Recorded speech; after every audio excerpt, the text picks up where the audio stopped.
Latest updates ఎప్పటికప్పుడు పొందడానికి Big TV WhatsApp channel follow అవ్వండి. లింక్ డిస్క్రిప్షన్ లో ఉంది. తనవైన విజువల్ వండర్స్ తో ఇండియన్ సినీ ఇండస్ట్రీలో చెరగని ముద్ర వేశాడు ఈ క్రియేటివ్ డైరెక్టర్. అయితే గత కొంతకాలంగా సక్సెస్ ట్రాక్ తప్పిన ఈ జీనియస్ సరైన హిట్ కోసం చకోర పక్షిలా ఎదురు చూస్తూనే ఉన్నాడు.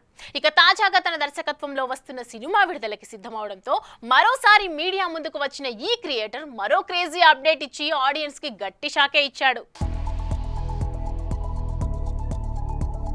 కమల్ హాసన్, శంకర్ కాంబినేషన్లో రూపొందిన భారతీయుడు సినిమా పెద్ద హిట్ అయిన సంగతి తెలిసిందే.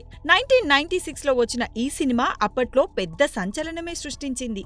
ప్రభుత్వ ఆఫీసుల్లో జరిగే అన్యాయాన్ని ముసలి సేనాపతి ఎలా ఎదురించాడు అనే పాయింట్తో తెరకెక్కిన ఈ సినిమా శంకర్కి మంచి పేరే తెచ్చింది. అయితే బాక్సాఫీస్ వద్ద భారీ విజయాన్ని సాధించిన ఈ సినిమాకి దాదాపు 28 ఏళ్ల తర్వాత సీక్వెల్గా ఇండియన్ 2 వచ్చి బాక్సాఫీస్ వద్ద బొక్కబోర్లా పడింది. ప్రస్తుతం ప్రతి ఒక్క ఇంట్లో లంచగొండి ఉన్నాడు, ముందు మీ ఇంట్లో ఉన్న కరప్షన్ ని అంతం చేయండి అనే పాయింట్తో తెరకెక్కిన ఈ సినిమా కథపరంగా బానే ఉన్న ఆడియన్స్ ని అలరించలేకపోయింది. ఇక ఇండియన్ 2 విడుదలకు ముందే ఇండియన్ 3 ఉంటుందని చెప్పుకొచ్చాడు ఈ కోలీవుడ్ స్టార్ డైరెక్టర్.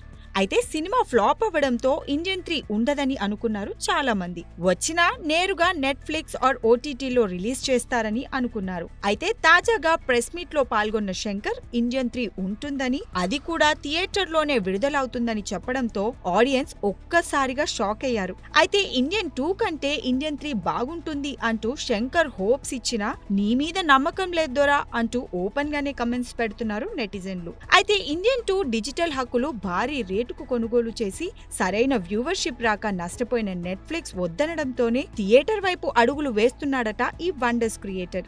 చూడాలి మరి గేమ్ చేంజర్ విడుదల తర్వాత ఈ స్టార్ డైరెక్టర్ పరిస్థితిలో ఏమైనా మార్పు వస్తుందేమో అని. For more videos like this, subscribe Big TV channel.